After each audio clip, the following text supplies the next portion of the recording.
नमस्कार, इन खबर में आपका स्वागत है। मैं विद्याशंकर तिवारी हूँ। महाराष्ट्र और मुंबई के शिवाजी पार्क में आज इतिहास बना। ठाकरे परिवार के उद्धव ठाकरे पहली बार महाराष्ट्र के 18वें मुख्यमंत्री बने। इससे पहले शिवसेना के 2 बार मुख्यमंत्री जरूर बने थे, मनोहर जोशी और नारायण राणे, लेकिन ठाकरे परिवार से कभी कोई सत्ता में नहीं रहा।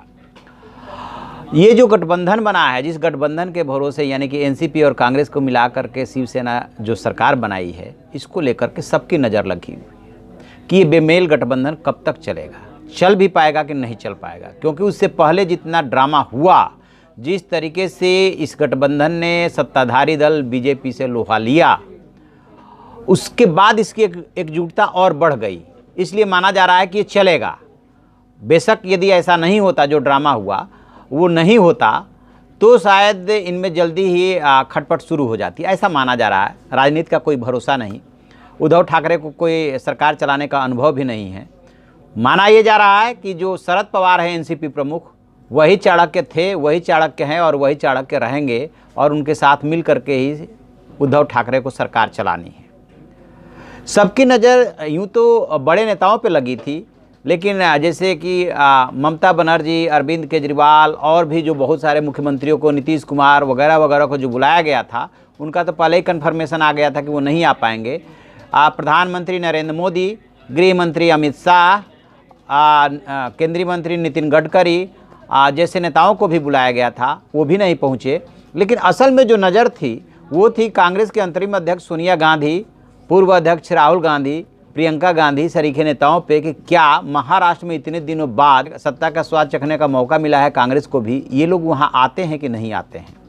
क्योंकि उद्धव ठाकरे के बेटे जो आदित्य ठाकरे हैं, उन्होंने मनमोहन सिंह से और सोनिया गांधी से मिल करके खुद जो है आने का न्योता दिया था, बट ये नेता नहीं पहुँचे। आखिर क्या ऐसी हिच थी जिसकी वजह से ये लोग नहीं पहुँचे? तो दरअसल सोनिया गांधी इस बात को लेकर के डरी हुई हैं कि मई 2018 में जो कुछ भी बेंगलुरु में हुआ था, जिस तरीके से विपक्ष का जमावड़ा लगा था, चौधरी अजीत, अखिलेश यादव, मायावती, सोनिया गांधी वगैरह वगैरह, वहाँ के साउथ के बहुत बड़े नेता सब इकट्ठा हुए थे। उसके बाद ही पीएम नरेंद्र मोदी और बीजेपी सरकार के खिलाफ देश भर में माहौल बनने लगा था, क्योंकि उसके बाद 1 साल चुनाव रह गया था। तो ऐसा लगा कि विपक्ष अब की बार पीएम मोदी को पटकनी दे देगा। ये बात अलग है कि बाद के दिनों में बालाकोट जैसे कांड हुए और जो है विपक्ष कुछ नहीं कर पाया, बल्कि और सशक्त होकर के बीजेपी और एनडीए सरकार बनी। इसी बात से सोनिया गांधी डरी हुई है कि ये जो गठबंधन है ये बेमेल है, और जो बीजेपी है वो तो हिंदुत्व की राजनीति करती है, लेकिन शिवसेना मुस्लिम विरोध की राजनीति करती है। तो उसके साथ कितने दिनों तक ये गठबंधन चल पाएगा, इसको लेकर कांग्रेस अभी भी सशंकित है। आपको याद होगा कि कांग्रेस और एनसीपी को शिवसेना के साथ सरकार बनाने के लिए हाँ कहने में बहुत टाइम लगा था। हालांकि कांग्रेस ने बाद में कहा था कि हमारी चिट्ठी तैयार थी, शरद पवार ने इशारा नहीं किया, उस बात को अभी छोड़ देते हैं। लेकिन बताया ही जा रहा है कि सोनिया गांधी ने इसी वजह से अवॉइड किया कि अभी पहले सरकार का चलना देख लें कि कैसे उद्धव ठाकरे चलाते हैं। यदि उद्धव ठाकरे के पोशाक और वेशभूषा की बात करेंगे तो वो भगवा रंग में थे, भगवा रंग का ही शिवसेना का झंडा है और तिलक लगाए हुए थे। यहाँ तक तो किसी को दिक्कत नहीं हो सकती, क्योंकि हर पार्टी अपने हिसाब से चलती है, उसका अलग झंडा होता भी है, उसका पोशाक अलग होगा, ये उसकी मर्जी, तिलक लगाए ना लगाए। लेकिन सोनिया गांधी का डर यही है कि कहीं ऐसा ना हो कि कर्नाटक रिपीट हो। कर्नाटक में जो कुमार स्वामी की सरकार बनी थी, 37 विधायक थे जेडीएस के पास, और कांग्रेस के पास 78 विधायक थे।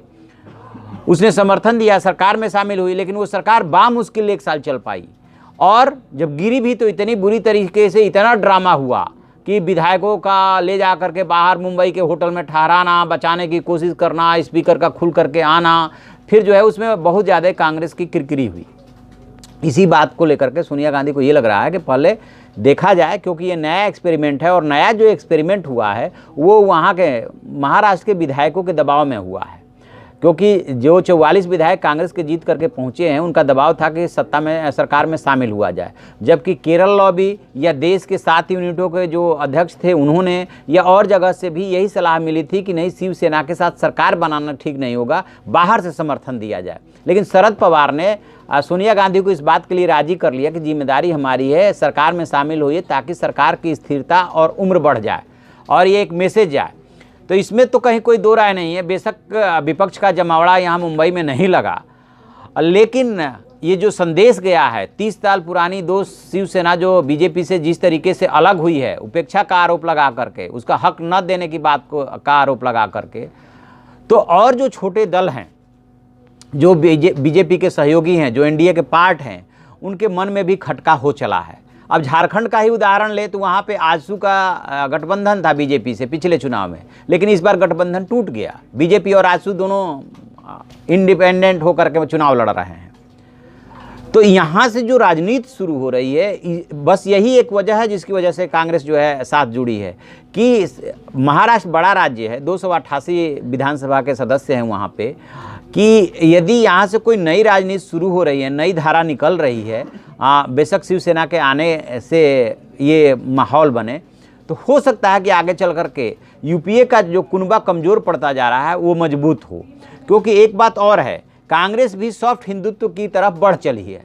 चाहे वो गुजरात का चुनाव रहा हो, चाहे पिछले साल हुए 5 राज्यों का चुनाव रहा हो, चाहे लोकसभा का चुनाव रहा हो। जब राहुल गांधी अध्यक्ष बने थे तब उन्होंने जिस तरीके से मंदिर मंदिर वो घूमे थे, उससे तो यही संदेश गया था कि सॉफ्ट हिंदुत्व के रास्ते पे कांग्रेस जाना चाहती है, क्योंकि उसे ये बात समझ में आ गई है कि सिर्फ अल्पसंख्यक वोट बैंक के भरोसे इतने बड़े देश का चुनाव नहीं जीता जा सकता जब तक कि बहुसंख्यकों को विश्वास में नहीं लिया जाएगा। और हिंदुओं में ये भाव घर कर गया है कि कांग्रेस जो है तुष्टीकरण की राजनीति करती है। तो जुड़ने का कारण ये है, और हिच होने का कारण यानी कि साथ मन से न जुड़ने का कारण, या शपथ ग्रहण राज तिलक के कार्यक्रम में न आने का कारण, यही हिच बताया जा रहा है। इसीलिए आशीर्वाद देकर के, शुभकामनाएं देकर के इन्होंने काम चला लिया। अब देखते हैं कि आगे वहाँ की राजनीति कौन सी करवट लेती है, सरकार कैसे चलती है, कितने दिनों तक चलती है। क्योंकि बीजेपी ने जो गलती की है कि सरकार बनाने की हड़बड़ी कर दी, दरअसल उसके एक बहुत बड़े धड़े का मानना है कि हमें इनकी सरकार बनने देनी चाहिए थी और इस बात का इंतजार करना चाहिए था कि कब इनमें सिर्फ फुटअव्वल हो रहा है, और फिर जो है बीजेपी सरकार बनाने की कोशिश करती, जैसे कि बाद के दिनों में कर्नाटक में किया। लेकिन बीजेपी हड़बड़ी में गड़बड़ी कर गई। उसके पास जो है चाणक्य भी हैं और वहाँ के भी नेता ऐसा ही कुछ सलाह दे रहे थे। तो अब इस उद्धव ठाकरे के ऊपर है कि वो कैसे सरकार चलाते हैं, कैसे सबको साथ करके चलते हैं, चल पाते हैं, नहीं चल पाते हैं, सरकार कितने दिनों तक चलती है, ये देखने वाली बात होगी। तो आप ऐसी खबरों के लिए देखते रहिए हमारा डिजिटल चैनल इन खबर। Thank you. इन खबर चैनल को सब्सक्राइब करें और बेल आइकन दबाना ना भूलें।